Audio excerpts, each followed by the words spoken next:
موضوع الدرس التعلیمات الالہیہ للنبی صلی اللہ علیہ وسلم سورۃ المزمل تفسیر ابن کثیر۔ الحمد للہ رب العالمین والصلاة والسلام علی اشرف الانبیاء وسید المرسلین سیدنا محمد وعلی آلہ واصحابہ اجمعین۔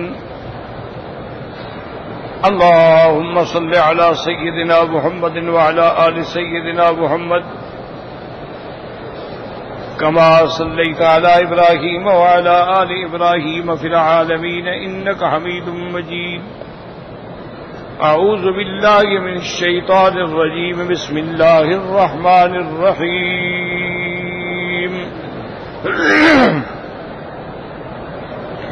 يا أيها المزمل قم الليل إلا قليلا نصفه وانقص منه قليلا أو زد عليه ورتل القرآن ترتيلا إنا سنلقي عليك قولا ثقيلا إن ناشئة الليل هي أشد وطئا وأقوم قيلا إن لك في النهار سبحا طويلا واذكر اسم ربك وتبتل إليه تبتيلا رب المشرق والمغرب لا إله إلا هو فاتخذه وكيلا۔ اللہ تبارک و تعالی نے قرآن مقدس کی یہ سورت مبارکہ میں حضور صلی اللہ علیہ وسلم کو مخاطب فرمایا۔ جیسا کہ دروس سابقہ میں ہم نے پڑھا ہے کہ مزمل سے مراد حضرت محمد مصطفیٰ ہیں، اور مزمل کا معنی ہوتا ہے کپڑے میں لپٹنے والے۔ اور یہ بھی ہمیشہ یاد رکھیں کہ اللہ کے قرآن کے ترجمے میں کوئی زیر زبر کا بھی اضافہ آدمی نہیں کر سکتا، کیونکہ یہ اللہ کا کلام ہے۔ اللہ کے کلام کے وہی معنی مبارک مراد ہوں گے جو حضور صلی اللہ علیہ وسلم نے خود فرمائے، یا اللہ نے قرآن پاک کی ایک آیت کی تفسیر دوسری جگہ فرما دی ہے۔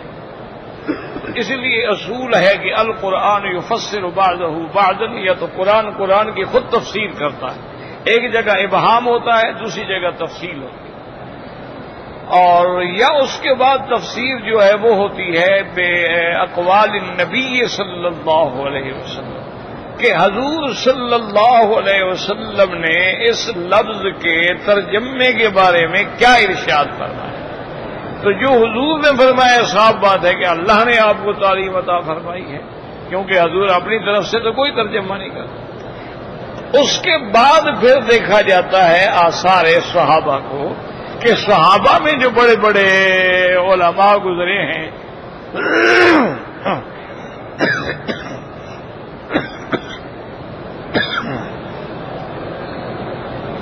مفسرین گزرے ہیں، جیسے حضرت ابن عباس ہیں، زید بن ثابت ہیں، خلفاء راشدین ہیں، اسی طرح ابی موسیٰ الاشعری ہیں، ابی بن کعب ہیں، رضوان اللہ علیہم اجمعین۔ پھر ان کی تفاسیر کو لیا جاتا ہے کہ انہوں نے اس آیت کے بارے میں کیا ترجمہ فرمایا ہے، اس لیے کہ انہوں نے وہ ترجمہ کہاں سے سیکھا ہے؟ حضرت محمد مصطفیٰ صلی اللہ علیہ وعلا آلہ واصحابہ وسلم تسلیما کثیرا کثیرا۔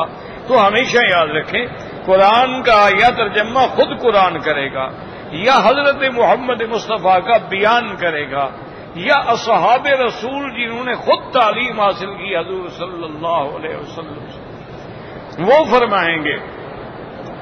بات ہوتی ہیں اقوال تفسیریہ، کہ ایک بات کو سمجھانے کے لیے علماء نے مختلف اقوال ذکر فرمائے، وہ ترجمہ نہیں ہوتا، وہ اقوال ہوتے ہیں بات کو ذہن میں بٹھانے کے لیے، ورنہ اب لفظ مزمل جو ہے اصل میں ہے متزمل، کپڑے میں لپٹنے والے۔ بس اب اگر ہم اس کا ترجمہ کریں کالی کملی والے تو یہ تحریف معنوی ہے کہ ہم نے قرآن کے معنی کو بدل ڈالا. جب قرآن نے کسی کملی کا ذکر نہیں کیا تو ہم کون ہیں کملی کا ذکر کرنے والے؟ اور ہم کہاں سے ڈھونڈ لیں گے کہ کالی کملی والے؟ تو یہ تحریف معنوی ہوتی ہے. مانا ہے بس کپڑے میں لپٹنے والے. اللہ عالم وہ کپڑا کون سا تھا، وہ چادر کون سی تھی، اس کا رنگ مبارک کیا تھا، جب قرآن نے بیان ہی نہیں کیا. حضور صلی اللہ علیہ، اور ضرورت بھی نہیں. یا تو ضرورت ہو تو پھر تو ہر حال میں اللہ بیان فرما دیتے ہیں. ضرورت ہی نہیں ہے. مانا تو یہ تھا کہ یہ لطف و کرم تھا کہ جس حال میں حضور پاک لیٹے ہوئے تھے اسی میں اللہ نے فرمایا اب اٹھو، اب جاگے رات کو، اب آرام چھوڑ دیں، اب ساری رات جو ہے جاگے میرے راستے میں. قم اللیل الا قلیلا. اب یاد رکھیں کہ پہلے تہجد گویا کہ واجب تھی، حتیٰ کہ بعض علماء فرماتی ہیں کہ فرض کے حکم میں تھی، لیکن بعد میں اللہ نے جب 5 نمازیں فرض کر دیں تو تہجد کا حکم جو ہے وہ فرضی تو واجب ہونا ختم ہو گیا. اب تہجد جو ہے وہ نفل ہے. جتنا اللہ توفیق عطا فرمائے آدمی تہجد ادا کرے. اور تہجد کے لیے جو ہے افضل جو ہے وہ 8 رکعتیں ہیں. حضور صلی اللہ علیہ وسلم رمضان میں بھی اور رمضان کے بغیر بھی ہمیشہ 8 رکعت پڑھتے تھے. مانا ہے تہجد. یاد رکھو بعض ہمارے بھائیوں نے، میرے بزرگوں نے، احباب نے اس 8 رکعت والی روایت سے 8 تراویح لے لی ہے، تو یہ بات زیادہ مضبوط نہیں ہے. یاد رکھو کیونکہ جہاں 8 رکعتوں کا ذکر ہے وہاں ساتھ یہ بھی ذکر ہے کہ وہ حدیث بی عائشہ سے ہے رضی اللہ تعالیٰ عنہ سے. آپ نے فرمایا کان یصلی 4 حضور صلی اللہ علیہ وسلم 4 رکعت کر کے پڑھتے تھے. اور فرمایا میرے بیٹے فلا تسأل عن حسنہن و طولہن. حضور کی نماز کا جو جمال تھا، جو طول تھا، جو طول قرات تھی، اس کا کیا تم اندازہ کر سکتے؟ حضور جیسی نماز کون پڑھ سکتا ہے؟ یعنی بڑی لمبی نماز ہوتی تھی حضور صلی اللہ علیہ وسلم کی.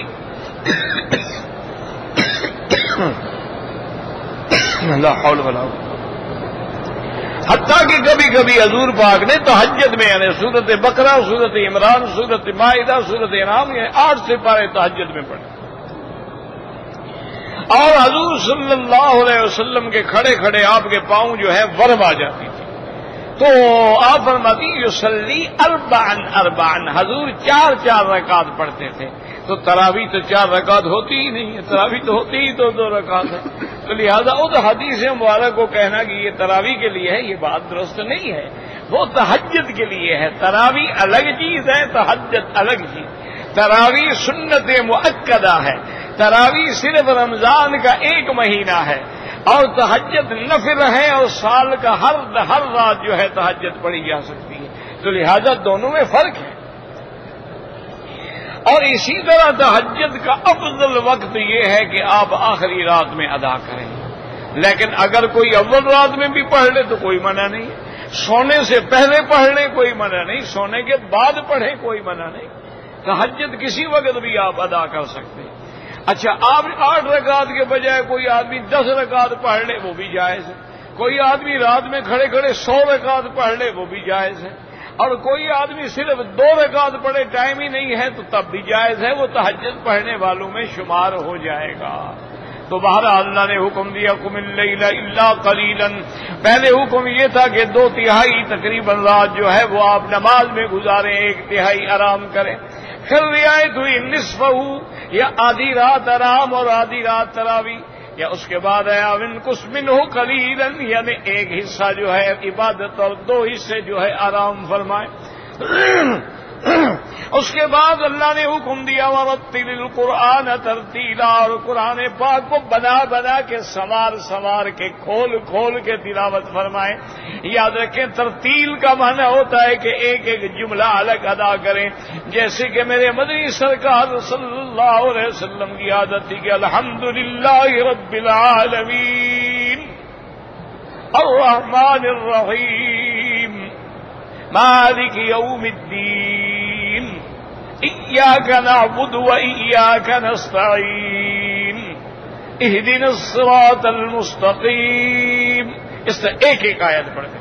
اور دوسرا ترتیل کا معنی ہوتا ہے کہ حروف کی ادائیگی کا خیال کریں کہ مثلا دال ہے، بعد ہے، وا ہے، تو اس کو ایسی ادا کریں کہ کہیں ایسا لفظ نہ آ جائے جسے ترجمہ ہی بدل جائے۔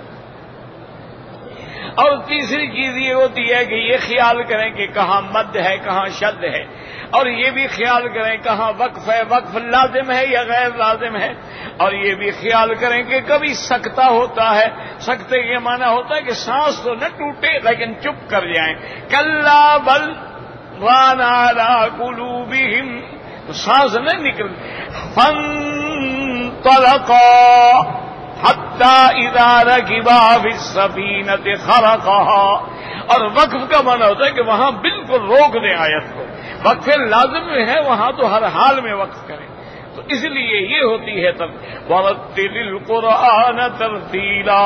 اور میں نے یہ بھی عرض کیا تھا کہ قرآن کا نام جہاں قرآن ہے وہاں فرقان ہے، وہاں الکتاب ہے، وہاں تنزیل ہے، وہاں الذکر ہے۔ اللہ نے قرآن کے کئی نام بیان فرمائے ہیں۔ قرآن اس لیے کہتی ہیں کہ زیادہ پڑھا گیا، کہ قرآن سے کوئی بڑی کتاب آج تک اتری ہی نہیں ہے جو اتنا تلاوت کی گئی ہو، کہ دنیا میں کوئی ملک ایسا نہیں، کوئی شہر ایسا نہیں، کوئی بستی ایسی نہیں، اور الحمدللہ مسلمانوں کا کوئی گھر ایسا نہیں جہاں تلاوت قرآن نہ ہو۔ وہ بدقسمت گھرانے بھی ہیں جہاں قرآن کا ذکر ہی نہیں آتا، جہاں نہ نماز ہے، نہ قرآن ہے، نہ اللہ کا ذکر ہے، نہ اللہ کی یاد ہے، وہ تو پھر حقیقت میں وہ مسلمانوں کا گھر نہیں ہوتا۔ بلکہ ایک دفعہ حضور کی نماز قضا ہو گئی صبح کی، تو آپ نے صحابہ سے فرمایا کہ فخرجوا من هذا الوادی، جلدی نکلو اس جگہ سے، ان بها شیطان، یہاں شیطان کے اثرات ہیں۔ تو اس کا مطلب یہ ہے کہ جس گھر میں نماز نہ ہو، جس گھر میں اللہ کا قرآن نہ ہو، وہ شیطان کا گھرانہ ہے، وہ مسلمان کا گھرانہ نہیں ہو سکتا۔ مسلمان کے گھرانے میں تصور ہی نہیں کیا جا سکتا کہ نماز نہ ہو۔ اور خاص طور پہ یاد رکھیں کہ امام احمد ابن حنبل رحمۃ اللہ علیہ، اللہ ان کی قبروں پہ کروڑوں رحمتیں فرمائے، اور شیخ الاسلام ابن تیمیہ رحمہ اللہ، شیخ الاسلام ابن القیم رحمہ اللہ، ابن رجب حنبلی رحمہ اللہ، اور آپ کے پیران پیر جو ہیں حضرت عبد القادر جیلانی رحمۃ اللہ علیہ، ان سب کا فتویٰ ہے کہ اگر کوئی بندہ مرد ہے یا عورت ہے، بالغ ہے، اور ایک فرض نماز چھوڑ دے وہ کافر ہو جاتا ہے۔ وہ فرماتی ہیں کہ اگر عورت نے نماز نہیں پڑھی تو کافر ہو گئی، مرد نے نہیں پڑھی اچھا جب کافر ہو گیا تو نکاح ختم ہو گیا۔ مثلا عورت نماز نہیں پڑھتی، مرد نمازی ہے تو نکاح، وہ کہتے ہیں نکاح ہے ہی نہیں، ختم ہو گیا نکاح، وہ کافرہ ہے۔ حتیٰ کہ انہوں نے لکھا ہے کہ اگر بے نماز بندہ مر جائے، لا یصلی علیہ، اس پہ جنازہ نہ پڑھو، ولا یدفن فی قبور المسلمین، اور مسلمانوں کے قبرستان میں اس کو دفن بھی نہ کرو، وہ کافر۔ اچھا وہ یہ ساری باتیں اپنی طرف سے نہیں کہتے، حدیث ہے حضور پاک کی، حضور سرکار نے فرمایا کہ من ترک الصلاۃ متعمدا فقد کفر، جس بندے نے جان بوجھ کے نماز چھوڑی تحقیق وہ کافر ہو گیا۔ باقی ائمہ ثلاثہ کہتی ہیں کہ اس نے انکار کیا ہے، یہ تشدید ہے، وعید ہے، کافر تو نہیں ہوتا لیکن ایسا گناہ ضرور ہے جو اس کو کفر تک لے جائے گا، کبھی منجر الی الکفر ہو جائے گا۔ ایک ہے نماز کا انکار کرنا، وہ تو بالاتفاق کافر ہے، جیسے آدمی کہتے ہیں بھائی نماز وہ چھوڑو یار چھوڑو، دیکھا ہے تمہاری نماز کو، وہ تو بالاتفاق کافر ہے، اس کے کافر ہونے میں تو شبہ ہی نہیں ہے، تمام ائمہ اربعہ کے نزدیک وہ کافر ہو جاتا ہے کہ تضحیق کر رہا ہے اللہ کے فرض کی۔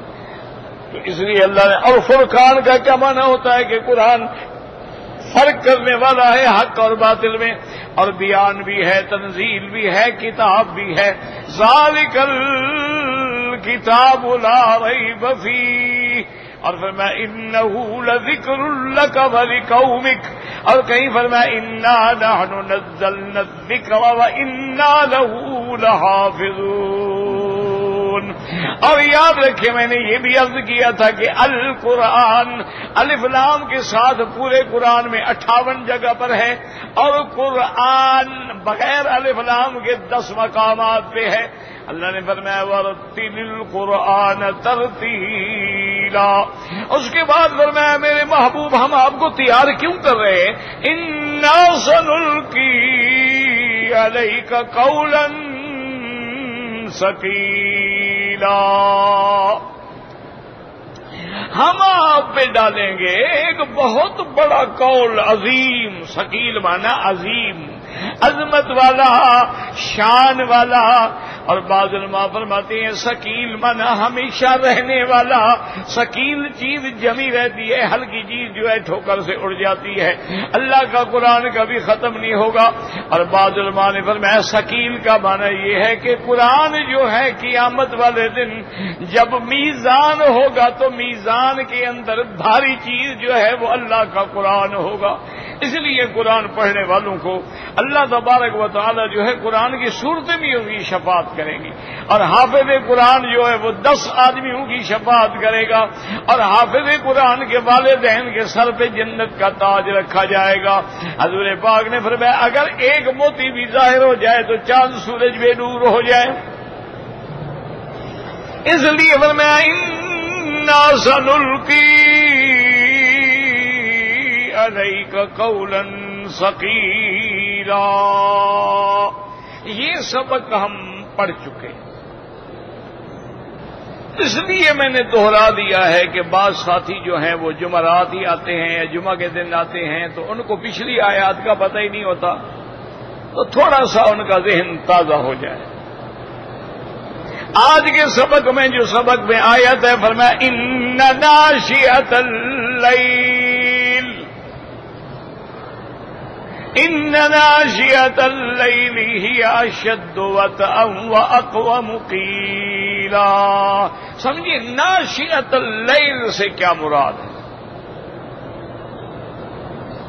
تو بعض علماء تو فرماتے ہیں کہ ناشئۃ اللیل کا معنی ہے ساعات اللیل، رات کی گھڑیاں، کہ رات میں جو نماز پڑھی جاتی ہے وہ انسان کے لیے بڑی سخت ہے.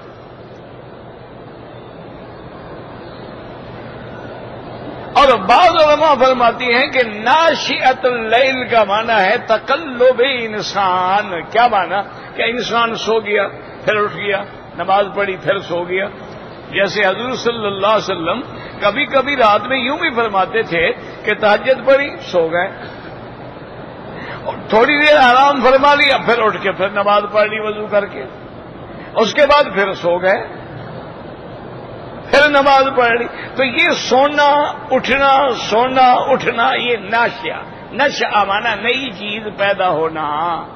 جیسے کہ اللہ تبارک بتا فرما انشأنا لکم، ہم نے تمہارے لیے پیدا کیا. اسی طرح اللہ قرآن میں فرماتے ہیں فَأَنشَأْنَاهُ خَلْقًا آخَرَ. تو انشاء مانا کسی چیز کا پیدا ہونا، اس کو کہتے ہیں انشاء. تو ہم رات کو سو گئے پھر اٹھ گئے تو یہ ناشئہ ہے. بعد میں فرماتے ہیں یہ گھڑیاں جو ہیں یہ ناشئہ، ان ناشئۃ اللیل ہی اشد وطئا. یاد رکھو وطئا یا تو ہے موافقتاً سے، موافقتاً، کہ یہ تمہارے لیے بڑی موافقت والی چیز ہے کہ جب رات میں آدمی قرآن پڑھتا ہے تو اب دن بھی نہیں ہے، شور بھی نہیں ہے، اس کی نظر بھی ادھر ادھر نہیں بہکتی ہے، تو اس کی زبان اور دل موافقت کر رہے ہیں. جو پڑھ رہا ہے زبان سے وہ دل سے گویا نکل رہا ہے. زبان اور دل کی موافقت، یہ نہیں کہ زبان کچھ کہہ رہی ہے اور دل میں کچھ ہے. جیسے کہ حضور نے فرمایا کہ ان قلب لاہن، غافل دل سے دعا نہ مانگا کرو، کہ زبان پر تو دعا ہے اور دل میں کوئی اور خیالات ہیں اور دل میں وہ بات اتر ہی نہیں رہی. جب تیرے دل میں ہی وہ بات نہیں اتر رہی ہے تو وہ دعا آسمانوں میں کیسے جائے گی؟ اس لیے حکم ہے کہ جب آدمی قرآن پڑھے تو اس کی زبان اور دل جو ہے وہ موافقت کر رہے ہوں، سمجھ رہے ہوں کہ میں کیا پڑھ رہا ہوں. اس کو کہتے ہیں وطئا، موافقتاً ایک. اور بعض مفسرین نے فرمایا وطئا کا معنی کچلنا، وطئا کا معنی کچلنا. جیسے کہ حضور نے بد دعا کی تھی اللہم اشدد وطأتک علی مضر، کہ یا اللہ کبیرہ مضر پہ اپنی سخت پکڑ جو ہے سخت کر دے، کچل دے. تو رات کا جاگنا جو ہے یہ نفس کو کچلنے والا ہے کہ نفس چاہتا ہے میں آرام کروں، ایئر کنڈیشن چل رہا ہے اور بڑے نرم گرم بستر پہ بیگم کے ہاتھ پہ سر رکھے لیٹا ہوا ہے، لیکن اس وقت سب کو جی چھوڑ کے اٹھنا تو یہ نفس کے کچلنے والی بات ہے کہ نفس کی خواہشات کو کچل کے اللہ کے دربار میں کھڑا ہے. ہر چیز اس نے ختم کر دی ہے، وہ راحت بھی چھوڑ دی، بستر بھی چھوڑ دیا، آرام بھی چھوڑ دیا، اور ہاتھ باندھ کے پورے خشوع اور خضوع کے ساتھ اللہ کے دربار میں کھڑا ہے. تو یہ جو چیز ہے یہ انسان کے نفسانی خواہشات کے کچلنے والی چیز ہے کہ ان کو کچل دیتی ہے، اور جب تک نفس نہ مر جائے اس وقت تک اصلاح نہیں ہوتی. یہ یاد رکھیں ہمیں، کیونکہ سب سے پہلے تو نفس امارہ ہوتا ہے، اس کے بعد جب اصلاح ہوتی ہے تو پھر نفس لوامہ بن جاتا ہے، اور جب بالکل کامل اصلاح ہو جاتی ہے تو پھر نفس مطمئنہ بن جاتا ہے. لیکن یاد رکھیں کہ یہ چیزیں حاصل کب ہوتی ہیں؟ جب اولیاء اللہ کی صحبت ہو، صحبت کے بغیر نہیں ہو. یہ ہمیشہ یاد رکھ لیں کہ کتابیں پڑھنے سے یہ مقام حاصل نہیں ہو، اس کے لیے صحبت ضروری ہے. اب اس پر علماء نے ایک دلیل لکھی ہے کہ جب حضور صلی اللہ علیہ وسلم، بھائی جب بھی نام آئے درود شریف تو پڑھ لیا. بڑی افسوس کی بات ہے مسلمان کو کہنا پڑے کہ حضور کے نام پہ درود پڑھو، ورنہ وہ بیٹھے چپ کر کے زمین جنبد نہ جنبد گل محمد. اللہ کے بندے مومن کے لیے تو یہ ایک ایسا یعنی وظیفہ عادت بن جائے کہ حضور کا نام آئے تو فوراً صلی اللہ علیہ وسلم کہنا نہیں پڑے. تو انہوں نے ایک بڑی عجیب استدلال کیا ہے. انہوں نے کہا دیکھیں حضور صلی اللہ علیہ وسلم پہ غار ہرا میں صرف 5 آیتیں اتری، ٹھیک ہے، پھر قرآن تو پورا نہیں اترا نا، صرف 5 آیت. اچھا اترنے کے بعد جو ہے اب حضور کو نبوت مل گئی یا نہیں ملی؟ نبوت عطا ہو گئی. اچھا اب غار سے آنے کے بعد اسی لیے ہم کہتے ہیں نا کہ سب سے پہلے ایمان لانے والی کون ہے؟ بی بی خدیجہ. کہ غار سے اترنے کے بعد حضور سیدھے امہات المؤمنین سیدہ خدیجہ کے گھر میں آئے، اور سب سے پہلے تصدیق سیدہ خدیجہ نے کی. اس نے کہا یا رسول اللہ آپ کیوں گھبرا رہے ہیں؟ لا یخزیک اللہ ابدا، اللہ آپ کو کبھی رسوا نہیں کریں گے، کیوں گھبرا رہے ہیں آپ؟ تو بہرحال یہ بھی یاد رکھ رہے ہیں کہ مردوں میں سب سے پہلے ایمان لانے والا سید ابو بکر ہے، اور بچوں میں سب سے پہلے ایمان لانے والے سیدنا علی ہے، اور عورتوں میں سب سے پہلے ایمان لانے والی سیدہ خدیجہ ہیں. یہ ترتیب ہے. بہرحال مقصد ہے کہ 5 آیتیں اترنے کے بعد جو ایمان لائے وہ صحابی بن گئے کہ نہیں بن گئے؟ ہاں جی بھائی، اور صرف صحابی نہیں بنے، وہ تو سابقون الاولون میں آ گیا، وہ لوگ ہیں جو پہلے اسلام لائے. ابھی قرآن تو اترا ہی نہیں. تو اگر صحابی بننے کے لیے شرط ہو کہ نہیں جی پہلے قرآن تو اترنے دو، سارا قرآن اتر جائے، سب پر ایمان لے آؤ پھر صحابی بنو گے، تو معلوم ہوا کہ صحابی صرف صحبت نبی سے بن گیا، کہ صحبت ملی کلمہ پڑھا نبی بن گیا، ابھی قرآن پڑھا ہی نہیں. ابھی تو اس نے قرآن پڑھا ہی نہیں ہے نا. تو اس لیے علماء نے ایک مسئلہ نکالا ہے کہ تم لاکھ کتابیں پڑھ لو، جب تک صحبت نہیں ہوگی تمہاری اصلاح کیسے ہوگی؟ صحابیت جو ہے وہ صحبت سے ملتی ہے، اور اصلاح جو ہے وہ صحبت سے ہوتی ہے. اور بندے کی اصلاح کیسے ہوگی؟ وہ تو نبی پاک کا زمانہ تھا نا جی، کہ حضور کی نظر کیمیا پڑی اور ابو بکر بن گیا، بس بات ختم. وہاں چلے کاٹنے کی کون سی ضرورت تھی؟ وہاں تو ایک نظر ہی کافی تھی نا جی، ہاتھ ملایا اور بس ختم ہو گئی بات، سارے منازل طے ہو۔ تو بعد میں ضرورت ہوتی ہے۔ اچھا اس کی ایک مثال بھی دی ہے میرے خیال میں شیخ سعدی نے یا رومی نے رحمت اللہ علیہ نے مثال بھی دی ہے بڑی ہے۔ انہوں نے کہا کہ دیکھو ایک مرغی کا انڈا ہے، اس کو رکھ دو، یہ ایک سال بھی رکھا رہے یا تو انڈا ہی رکھا رہے گا یا گندا ہو جائے، لیکن اگر مرغی کے نیچے 21 دن رکھ دو تو بچہ نکل آئے گا۔ تو صحبت ہوئی تو انڈے سے بھی، بغیر صحبت کے کبھی انڈے سے بچہ نکلا ہے؟ اب تم مشینیں بنا لو، کچھ کرو، وہی ہیٹ دو گے نا جو ہیٹ اس کو ماں سے ملتی تھی۔ تو مانا یہ ہے کہ جب تک وہ نور ایمان کی گرمی کی ہیٹ نہ ملے بندہ ٹھیک نہیں ہوتا، بندے کی اصلاح نہیں ہوتی۔ اچھا اب اصلاح کے لیے ضروری ہوتا ہے کہ وہ اللہ والوں کی صحبت اختیار کرے۔ اب وہ دیکھتے ہیں کہ اس کی اصلاح کا طریقہ کیا ہے۔ ہم تو صرف اعتراض کرنے والے ہیں نا، اس پہ اعتراض، اس پہ اعتراض، اس پہ اعتراض، اس پہ اعتراض۔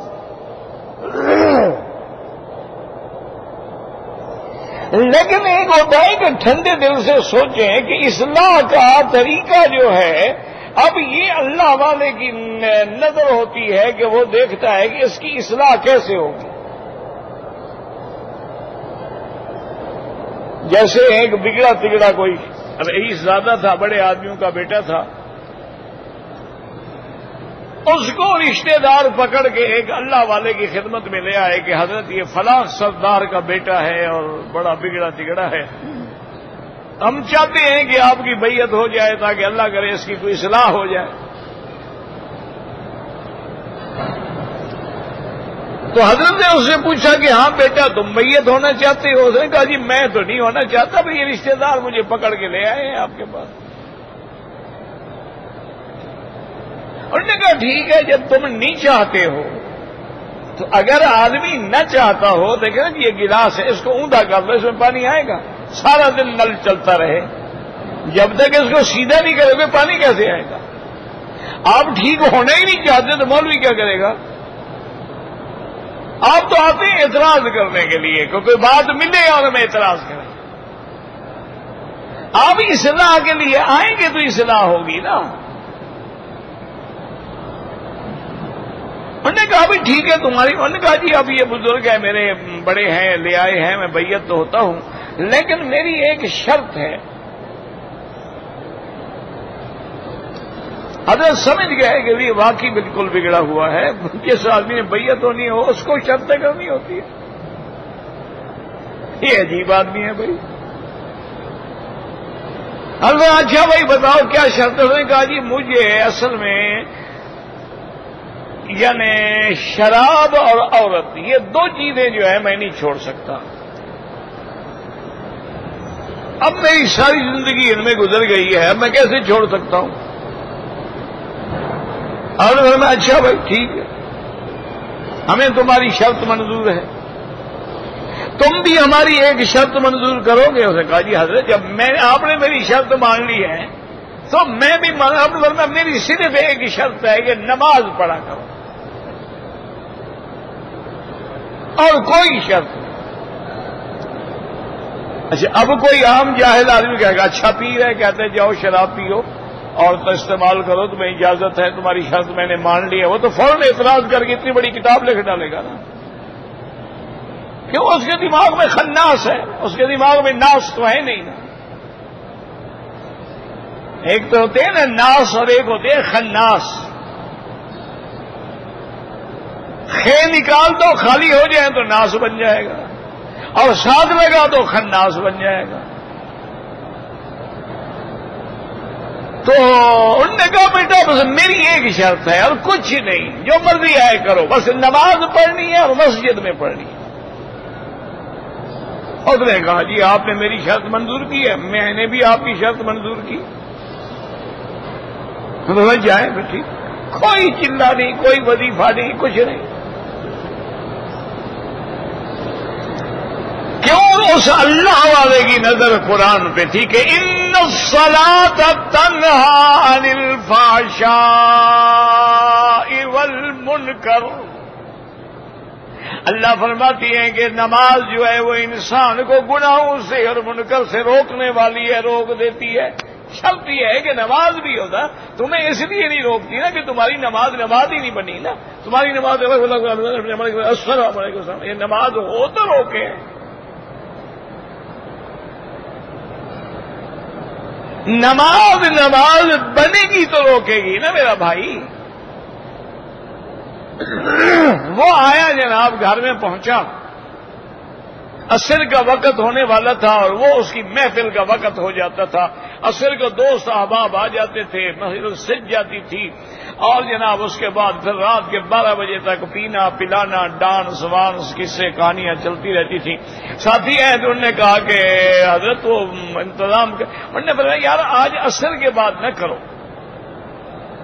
انہوں نے کہا کیوں؟ انہوں نے کہا یار میں نے ایک مرشد سے، پیر سے وعدہ کیا ہے نماز کا، اگر عصر کے بعد میں مجلس میں بیٹھ گیا پھر مغرب کون پڑھے گا؟ تو اب تو پروگرام جو بھی ہوگا وہ عشاء کے بعد ہوگا اور فجر سے پہلے ختم ہونا چاہیے. انہوں نے کہا ٹھیک ہے جی جیسے حکم. اس نے عصر کی نماز مسجد میں پڑھی، سارے مصلی بڑے خوش ہوئے. انہوں نے کہا سردار صاحب مبارک ہو مبارک ہو، اللہ معلوم ہوتا ہے آپ سے راضی ہو گیا، آج آپ کو اپنے گھر بلا لیا نا اللہ نے. کوئی ناراض ہو تو گھر آنے دیتا ہے، اللہ بھی راضی ہوگا تو اللہ کے گھر میں جاؤ گے نا. انہوں نے بڑی عزت کی، تکریم کی. وہ بڑا حیران کہ یار یہ لوگ تو دور سے گزر جاتے تھے، آج مجھے مبارکبادیں دے رہے ہیں. پھر مغرب کی نماز پڑھی. مغرب کی نماز پڑھنے کے بعد کہنے لگا یار گھنٹے 1.5 گھنٹے کا فرق ہے، اب میں اپنے ڈیرے پہ جاؤں یا گھر جاؤں، مسجد میں کیوں نہ بیٹھ جاؤں. ایک ہی دفعہ عشاء کی نماز پڑھ کے جائیں گے، پھر اپنی مجلس سے ساری رات مجلس کریں گے، فجر کی نماز سے پہلے محفل ختم کر دیں گے. اب بڑی عشاء تک بیٹھ گیا، عشاء کی نماز پڑھی. وہاں سے جب نکلا تو وہ نوکر تو کھڑے تھے انتظار میں. انہوں نے کہا سر، انہوں نے کہا یار آج طبیعت جو ہے وہ نہیں چاہ رہی، لہذا آج مجلس نہیں ہوگی، میں گھر جا رہا ہوں. اب گھر گیا تو بیوی بھی خوش ہو گئی، ماں بھی خوش ہو گئی، بہنیں بھی خوش ہو گئی کہ آج بگڑا بگڑا گھر کیسے آ گیا.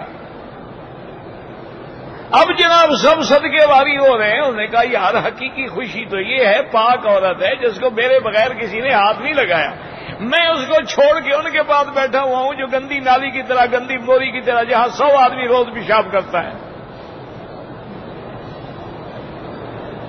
فجر کی نماز پڑھی، اس کے بعد ساتھیوں کو بلایا بھی بوتلیں شوتلیں توڑ دو، آج کے بعد مجلس ختم. تو اللہ والوں کی صحبت جو ہے وہ جانتی ہے اس کی اصلاح کیسے ہوگی. اس لیے صحبت کے بغیر علماء نے لکھا ہے کہ جیسے انڈا مرغی کی صحبت کے بغیر اس سے بچہ پیدا نہیں ہو سکتا ہے، تمہارے اندر بھی صحبت کے بغیر نور ایمان نہیں پیدا ہو سکتا ہے. اور صحبت کے لیے پہلے اس قابل تو بنے، وہ کیسے ہوگا کہ پھر راتوں کو جاگو، اللہ کے آگے مناجات کرو. یہ رات کا جاگنا جو ہے وہ تیرے نفس امارہ کو کچل ڈالے گا، ختم کر دے گا اس کو. ان ناشئۃ اللیل اشد وطئا یا موافقتا یا مانا کچلنا و اقوام قیلا.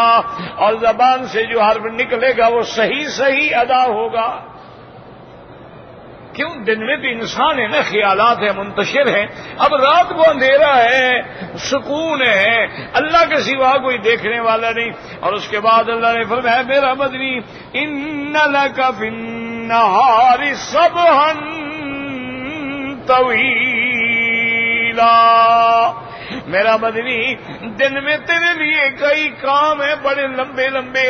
دن کے اندر آدمی وہ کام نہیں کر سکتا جو تنہائی میں عبادت میں حاصل ہوتا ہے. سبحن یاد رکھو، ساب مانا تیرنا، یا سبحن کا مانا تسبیح بھی ہوتا ہے. وَإِن مِّن شَيْءٍ إِلَّا يُسَبِّحُ بِحَمْدِهِ فَسَبِّحْ وَسَبِّحُوهُ بُكْرَةً وَأَصِيلًا.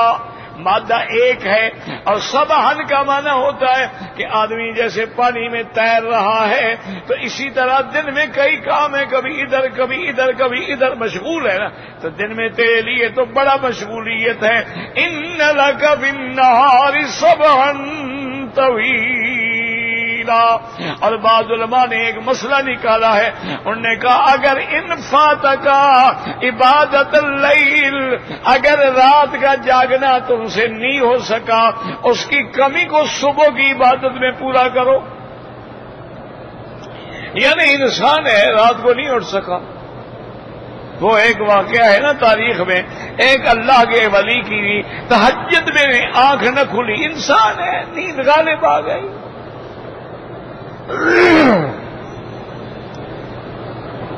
صبح کی نماز پڑھی اور جناب رو رہے اللہ کے آگے کہ یا اللہ مجھ سے کون سا گناہ ہو گیا کہ رات میں تہجد سے محروم ہو گیا. یاد رکھو جب نماز سے محروم ہو جاؤ یا تہجد سے محروم ہو جاؤ یا روزانہ قرآن پڑھتے ہو اس دن نہ پڑھ سکو، سمجھو کوئی گناہ ہوا ہے جس کی وجہ سے اللہ نے قریب نہیں آنے دیا. اب ان بزرگوں نے جناب صبح کو جو اشراق کے بعد نفلیں شروع کی، عین دیوال تک پڑھتے رہے، پھر ظہر کی سنتیں، ظہر کے بعد نفلیں، پھر عصر کی نماز، سارا دن اور روتے رہے کہ یا اللہ کیا کوتاہی ہو گئی کہ وہ رات والی جو رحمت کی گھڑیاں تھی میں محروم ہو گیا. دوسری رات آپ سوئے ہوئے تھے، تہجد کا وقت آنے والا تھا. ایک آدمی نے اٹھایا کہ حضرت اٹھے، وقت ہو گیا تہجد کا، اٹھے حضرت. اٹھے حیران ہو گئے میرے گھر میں کون آ گیا. غور کیا تو کہنے لگے ابلیس ہو، شیطان ہو. انہوں نے کہا ابلیس بڑے ملعون ہو. انہوں نے کہا کل میں نے آپ کو سلا دیا تھا، تھپکتا رہا، آپ کو اٹھنے نہیں دیا. آپ نے سارا دن نماز پڑھ کے میری گردن توڑ دی. میں نے کہا اس سے بہتر ہے یہ رات کی پڑھ لے، سارا دن تو ہمیں خراب نہ کرے. آج میں آپ کو جلدی اٹھانے آیا ہوں، اپنا رات والا کام کر لو تم. تو کبھی یہ بھی ہوتا ہے کہ انسان جب عبادت کے اس مقام پہ پہنچ جاتا ہے تو شیطان بھی ختم ہو جاتا ہے. اچھا یہ بزرگوں کے قصے نہیں، اصل میں سب حدیث میں ہے، قرآن میں ہے، لیکن سمجھنے والا بھی تو ہو نا. حضور سے ایک آدمی نے، صحابی نے پوچھا کہ یا رسول اللہ صلی اللہ علیہ وسلم، قرآن میں ہے کہ اللہ نے ہر انسان کے ساتھ ایک ملہم ہے، ایک قرین ہے. قرآن میں آتے ہیں نا قال قرینہ ربنا ھذا ما لدی عتید.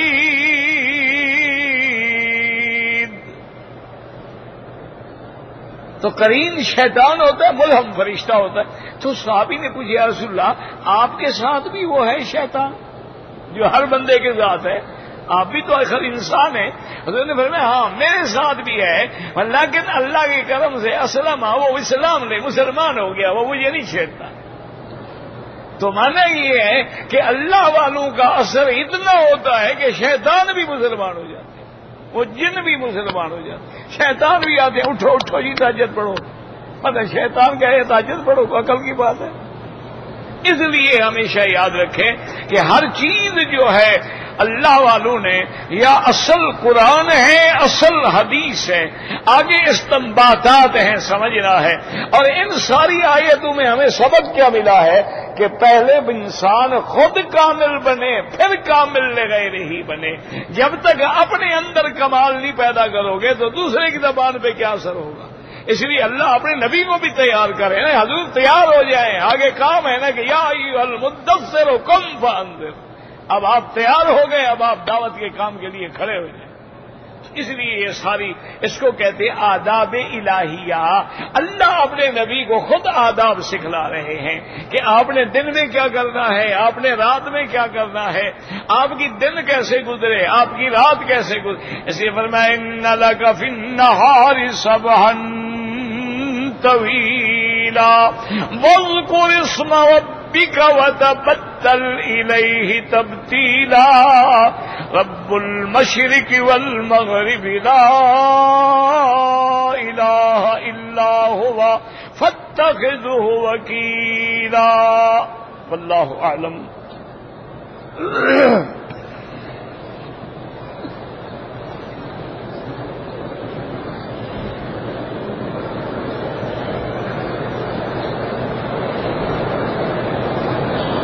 ایک آدمی نے 4 سال پہلے اپنی بیوی کو طلاق دی تھی. میرا بھائی وضاحت کرنی چاہیے. اگر ایک طلاق ہے رجوع ہو سکتا ہے, اگر 2 طلاقیں ہیں تب بھی رجوع ہو سکتا ہے, اور اگر 3 طلاقیں ہیں تو پھر رجوع نہیں ہو سکتا جب تک وہ عورت دوسری جگہ شادی کرے اور وہ بندہ بھی اپنے منشے سے طلاق دے.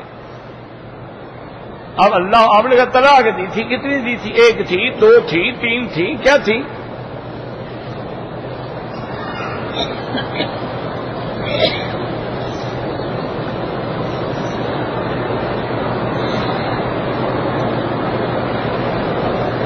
ایک بندے نے 3 دفعہ عمرہ کیا,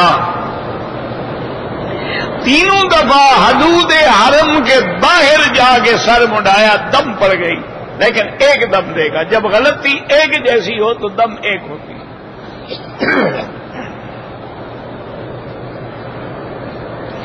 منگنی کرنا جائز ہے, یہ رسمیں ہیں میرا بھائی.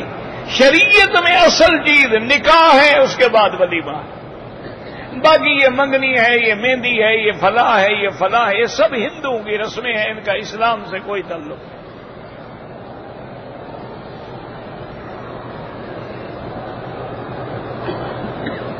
عورتوں کی امام بن سکتی ہے اگر نفل نماز ہے. بعض علماء نے تراوی میں اجازت دی ہے.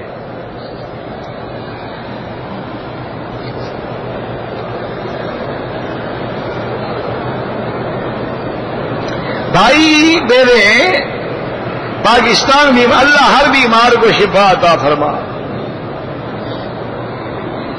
اگر ایک آدمی مکہ مکرمہ میں رہتا ہے اور اس نے اشہر الحج یعنی شوال ذیقعدہ میں عمرہ نہیں کیا, اس کا حج ہے حج افراد, یعنی صرف حج. لبیک بحجۃ, صرف حج کی نیت کریں, اس کے ساتھ عمرہ نہیں ملائے گا, نہ تمتع ہوگا نہ قران.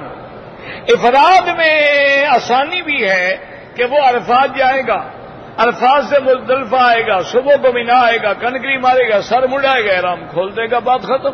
اس کے لیے بکری دینا ضروری نہیں ہے. حج افراد والے کے لیے بکری رکھنا واجب نہیں ہے, خود رکھے تو 1,00,000 دفعہ رکھے. اور مکے والے جو ہیں ان سب کا ہوتا ہی افراد ہے, یا جو لوگ رمضان میں آ گئے مکے میں رہ رہے ہیں ان کا بھی حج افراد, وہ بھی مکے والوں کے حکم میں ہے.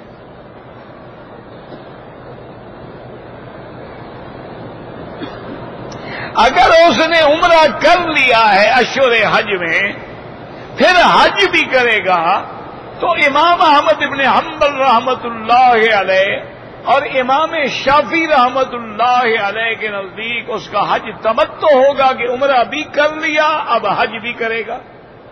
لیکن امام ابو حنیفہ فرماتے ہیں کہ نہیں, اس کا حج تو مفرد ہی رہے گا, کیونکہ مکے میں رہنے والا حج تمتع اور قران کر ہی نہیں سکتا.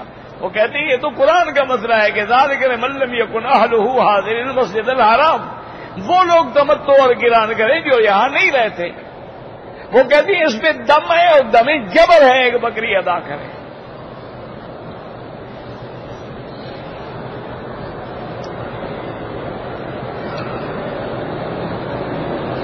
اگر ایک آدمی نے کسی کو قرضہ دیا, وہ قرضہ اس کو 3 سال کے بعد واپس ملا ہے, 3 سال کی زکات دے گا.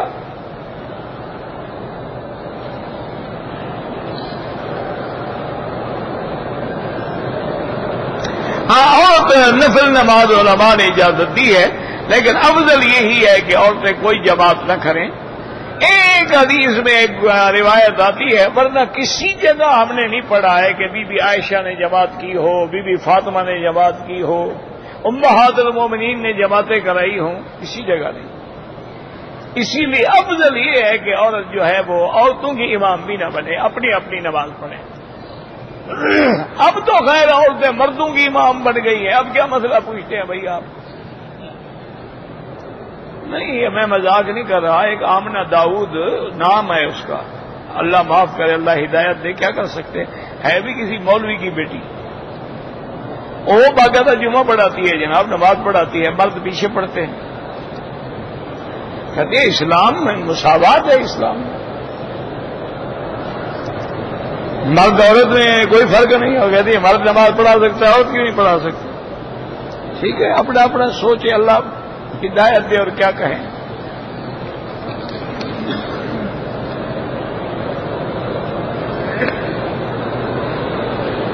تہجد کی نماز میں اگر ہم نے 4 رکعت کی نیت کی ہے تو ہر رکعت میں سورۃ فاتحہ بھی پڑھیں گے اور سورت بھی پڑھیں گے۔ تہجد ہے، سنت ہے، نفل ہے، تو ہر رکعت میں سورۃ فاتحہ بھی پڑھیں گے اور اس کے بعد سورت بھی پڑھیں۔ وہ تو صرف مسئلہ وہاں ہے کہ جیسے اب ہم امام کے پیچھے نماز پڑھیں گے تو بھی فاتحہ پڑھیں، حنفی کہتے ہیں نہ پڑھیں، شافعی کہتے ہیں پڑھا کریں، وہ تو فرض نماز۔ ورنہ جب آپ اکیلے پڑھ رہے ہیں، تہجد ہے، جو نفل ہے، بالکل فاتحہ بھی پڑھیں گے، سورت بھی پڑھیں گے، ہر رکعت بھی پڑھیں گے۔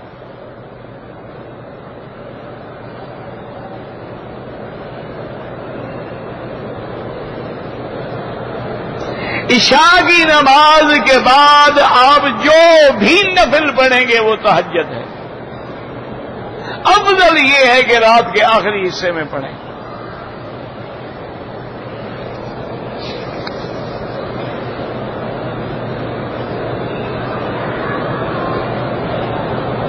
کہتے ہیں جی کہ میرے ایک دوست نے غصے میں آ کر اپنی بیوی کو 4 طلاق دے دی، ایک تو ضائع گئی، 3 پکی ہو گئی، ہمیشہ کے لیے آرام ہو گئی جناب۔ اچھا یہ لکھتے ہیں کہ شاید غصے میں، اللہ کے بندے تو محبت میں بھی کوئی طلاق دیتا ہے، جب بھی دے گا غصے میں ہی دے گا۔ طلاق ہو گئی جناب، بالکل پکا کام ہو گیا۔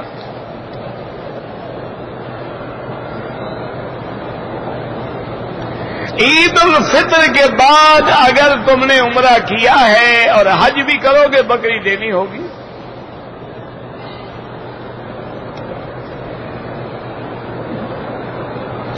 اگر حج کے لیے ہم نے احرام باندھنا ہے،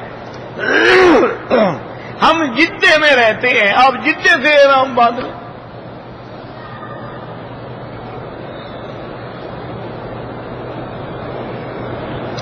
کہتے جی کہ مجھے دماغ میں گناہوں کے وساوس آتے ہیں، وسوسے آتے ہیں، اس کا علاج یہ ہے کہ اعوذ باللہ من الشیطان الرجیم، اسی طرح لا حول ولا قوت الا باللہ العلی العظیم، اسی طرح قرآن کی جو آخری صورتیں ہیں وہ پڑھ کے دم کیا کریں۔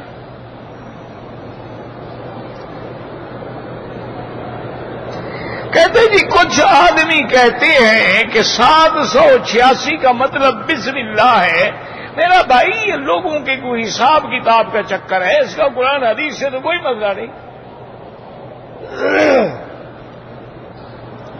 یہ لوگ اعداد نکالتے ہیں کہ الف کے اتنے حرف ہیں، بے کے اتنے ہیں، تے کے اتنے ہیں، سا کے اتنے ہیں جی۔ اچھا بھائی تم بھی تو اپنے نام کے عدد نکال کے لوگوں کو کہو کہ مجھے 420 کہا کرو، اس کو 425 کہا کرو، اس کو 832 کہا کرو، تمہارا نام کیوں لیں؟ بالکل ناجائز ہے اور بدعت ہے۔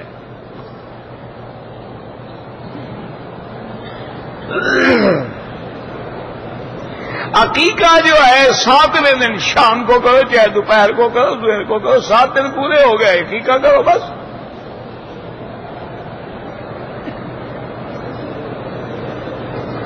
اپنے بیٹے کا نام میں نے محمد احمد رکھا ہے، کوئی حرج نہیں، لیکن یہ 2 نام ہیں، محمد مکمل نام ہے، احمد مکمل نام ہے۔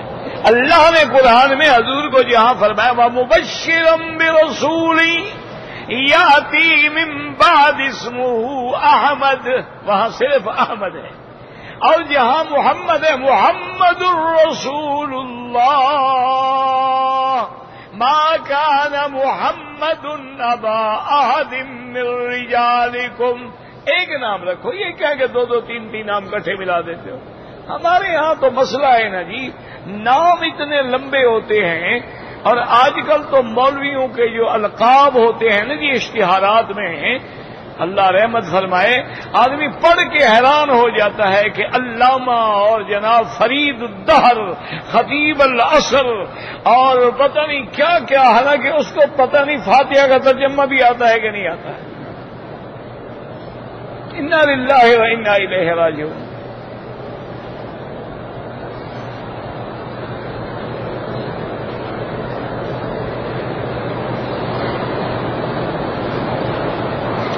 کیا مردے کو سفر کرانا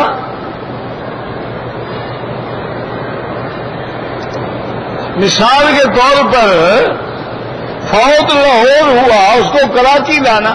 دیکھو بات سمجھو، شریعت کا حکم یہ ہے کہ جہاں اللہ موت دے وہیں دفن کرو.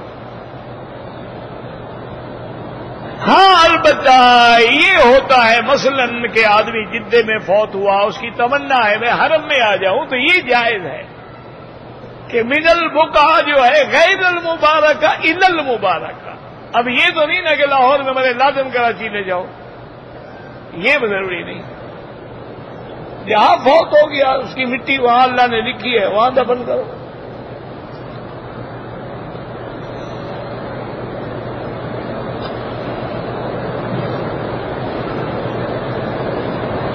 قبرستان کے حوالے سے اچھی خبریں نہیں آتی، مردہ عورتوں کے بال کاٹ لیے جاتے ہیں. میں اپنے خاندان کے لیے الگ قبرستان بناؤں گا، تو جب تم مر جاؤ گے پھر کون پہرا دے گا؟ اللہ پہ بھروسہ کرو، زندوں کا بھی اللہ حافظ، مردوں کا بھی اللہ حافظ.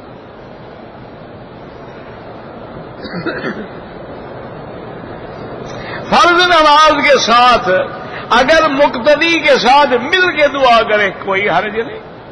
افضل یہ ہے کہ ہر کوئی اپنی الگ دعا کرے، اگر کبھی مل کے کر لی کبھی علیحدہ کر لی، تاکہ ہر حدیث پہ عمل ہو جائے.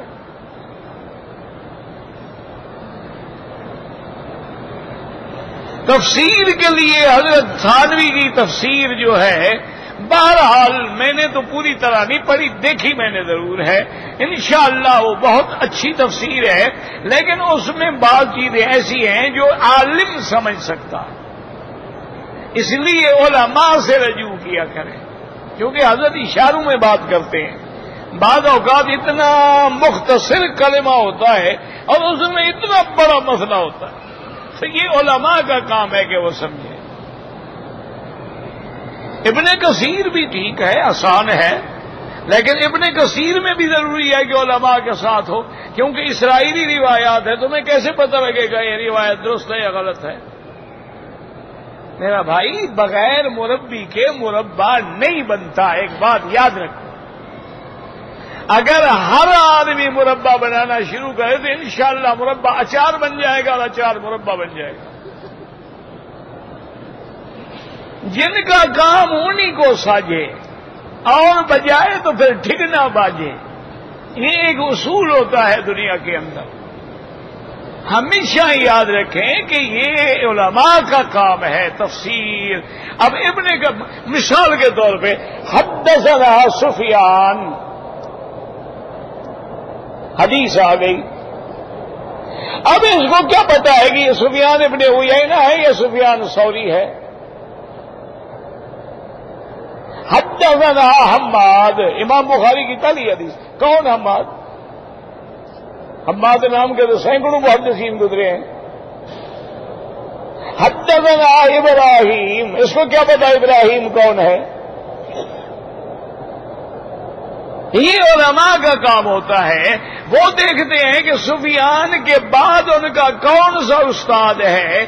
ہاں یہ سفیان ثوری ہیں. فلاں استاد کا نا یہ سفیان ابن عیینہ ہے. یا ان کے شاگرد پہ نظر ڈالتے ہیں کہ محمد ابن حسن شیبانی عن النعمان، اور کہ اچھا نعمان سے مراد ابو حنیفہ ہے، کیونکہ پیچھے ان کا شاگرد کھڑا ہے محمد ابن حسن شیبانی. تو یہ علماء کا کام ہے حضرت، یہ ہر کسی کا کام نہیں ہے کہ 4 کتابیں پڑھنی اور مولوی بن کے لوگوں کے ایمان خراب کر ڈالے.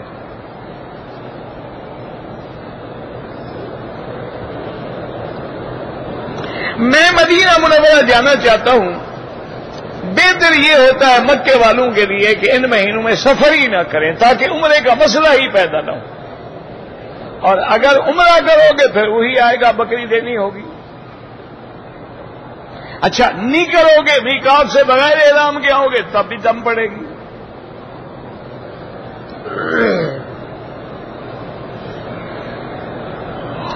اگر ایک آدمی سنت پڑھ رہا ہے، اس کے پیچھے ایک آدمی نے فرض کی نیت کر لی تو حنبلی مسلک میں تو جائز ہے، وہ کہتے ہیں چلو اس کو جماعت تو مل جائے گا.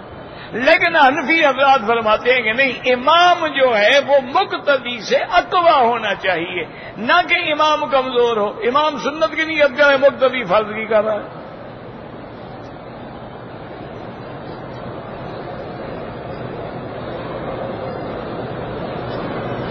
ایک آدمی نے پچھلے سال حج کیا تھا، طواف زیارت کیا ہے، صفا مروہ نہیں دوڑا تو کوئی مسئلہ نہیں، ابھی نفلی طواف کر کے صفا دوڑ لے، کوئی جرمانہ نہیں.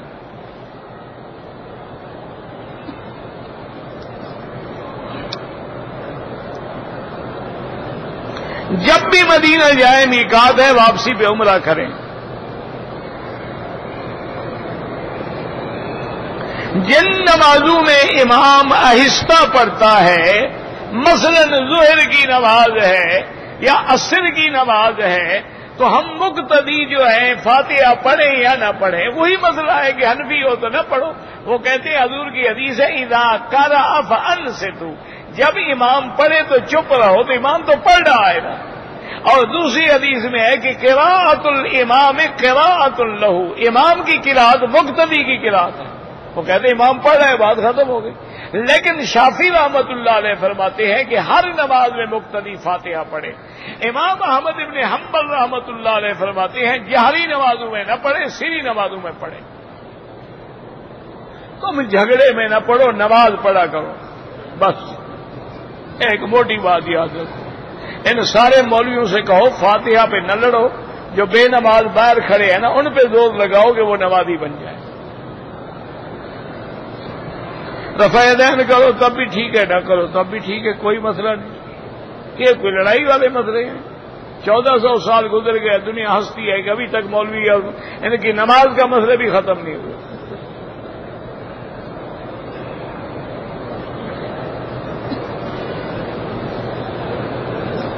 کسی کے گھر میں موت ہو جائے تو لوگ کہتے ہیں اس گھر میں جن ہے.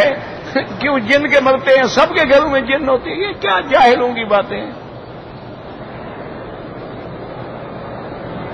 کچھ لوگ کہتے ہیں کہ ہماری مکہ مکرمہ اور مدینہ منورہ کے جو امام ہیں ان کے پیچھے نماز نہیں ہوتی. ان کی انشاءاللہ کہیں بھی نہیں ہوتی. جن کی مکے مدینے میں بھی نہ ہو تو پھر اس کی کسی اور جگہ ہو جائے گی.